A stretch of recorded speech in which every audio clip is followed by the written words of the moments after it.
Hi everybody, how are you? Thank you for hearing from me.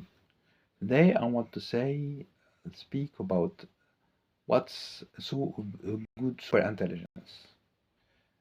When you hear all what's said about LMs, someone may think that LMs is can be super intelligence, and this is false. LMs can be a component of super intelligence, but cannot be the kernel of superintelligence, the heart of superintelligence. Why? Why LMs can't be the heart of superintelligence? As I provided before in a framework which may come with an intelligence and super intelligence where LM is a component, the LMs was play a role of, as I suggested, play the role of a suggester, because LLMs are sort of knowledge mixing machine. As a best revelation, they are a part, statistical part, which semantically may provide you with the knowledge stored in its database.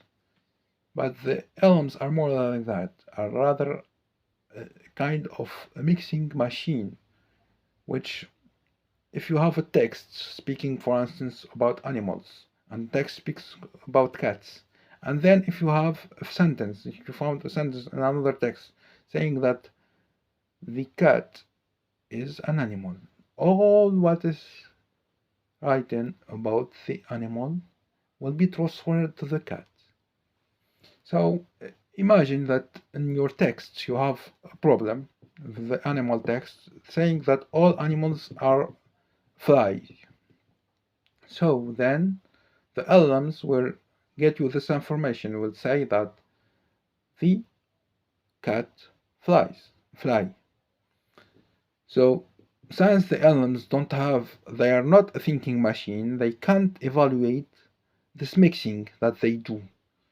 At the best of what they can do is to provide you the same information that is in their knowledge data. But since they mix things, you may not only have an earnest response,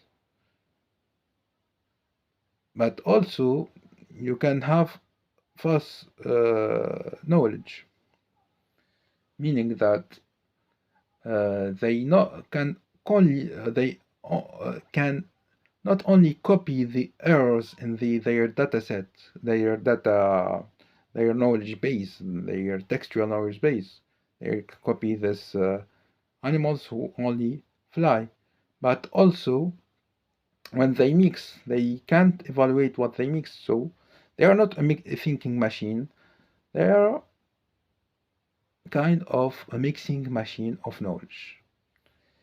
So LLMs, by construction, they can't be the heart, the kernel of an LLMs, but they super intelligence, but they can be a component, a suggester, which provide you ideas that can be true, that can be false. And as if you have the component which is that take that and evaluate what is true and what is false, here you can speak about super intelligence.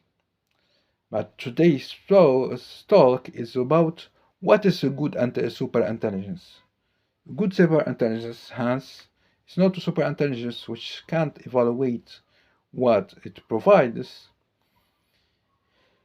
It's super intelligence that also show you the impacts of its actions.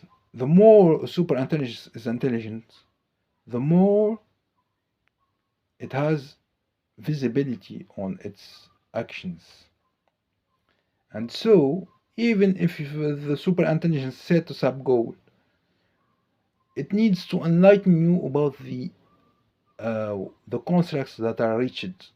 So you can for instance, define set rules over the constraint that I reached. So you can use the law and you say if if you are super intelligence and you want to reach a human, you don't have the right to touch it because he is the freedom. This is you must respect his body, his properties, his and all of that. So super intelligence, good super intelligence, good super intelligence which is very intelligent in a way that it enlightens you on the reach of its actions. So before taking actions, you may set sort of control where you forbidden there is super intelligence from reaching critical entities and critical constructs such as humans and such as so the human in the loop human can be the actuators of super intelligence. And as I said before, super intelligence, one of the also the qualities of super intelligence is this uh, design of its decisions and in the way that